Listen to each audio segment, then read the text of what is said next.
Hey everybody, it's been a while, but I wanted to do an entire video just about platforms. And a lot of people are asking me, what's a platformer? You show me, how to strike a platform, how do you make a platformer, what do you look for in a platform? So a platform is going to be where you strike to get predictable flakes to come off the piece. So let's go ahead and give it a try.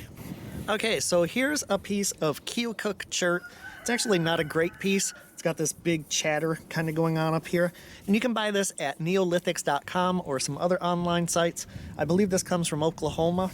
So obviously you're going to be using a bopper, and I'm using a copper tipped bopper. This is a medium-sized one.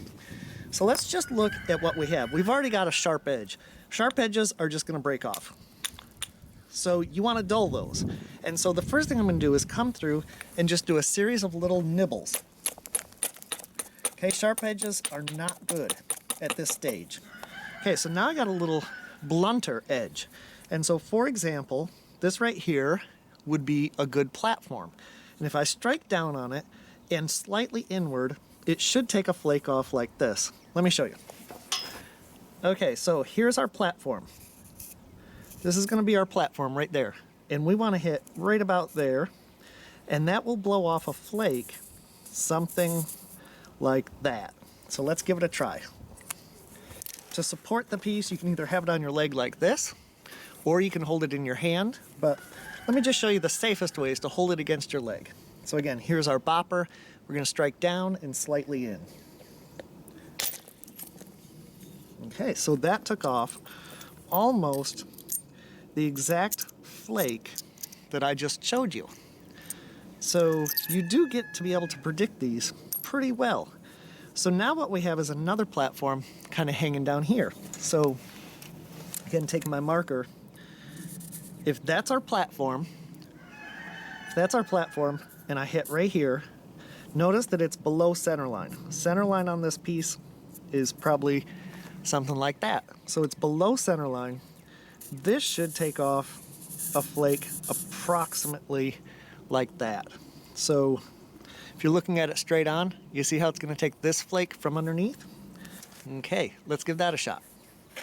Again, right here, and smash into it.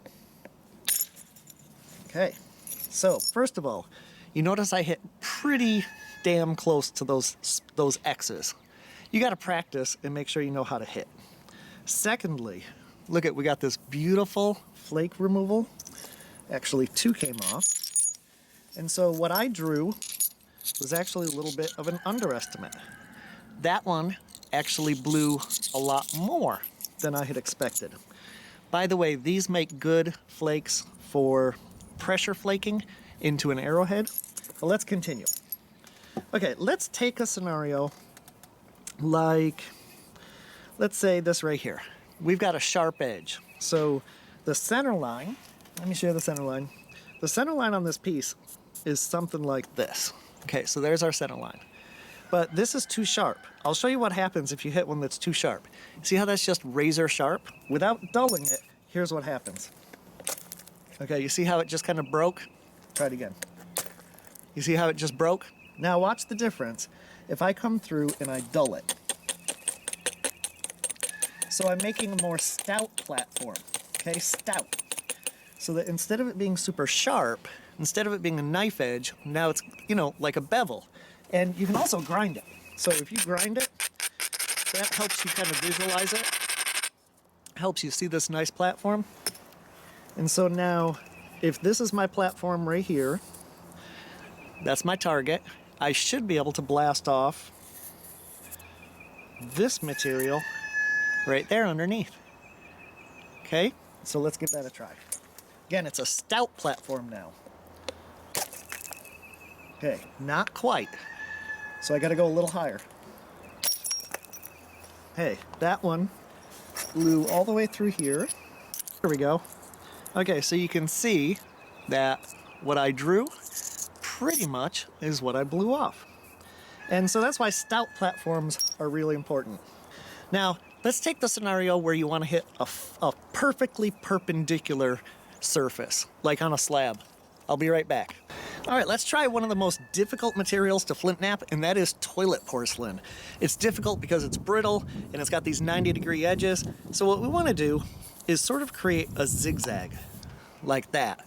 And each one of those will then be a platform. Now to do that, you're going to strike a corner. Okay, so you see how that one kind of shot down here. Now you flip it over and you hit here in this direction. Okay, so that made this zag. Now I turn it over and I strike this way. Okay, turn it over, strike this way. Turn it over, strike this way. Turn it over, strike this way. And you get the idea. Okay, so there's our zigzag. Now each one of these is a platform. I'm going to go ahead and dull it just to make it kind of stout. And so now what we're going to be doing is we're going to hit this very narrow platform right here. Okay, we're going to hit that platform and it should take out a flake on this side, something like that. Okay, so again, we're below center line. Center line is going to be right here. Okay, center line is right here. So this platform's slightly below center line. So let's go ahead and give it a strike. And I'm just holding it against my leg. Okay, and you see it almost was perfectly what I predicted.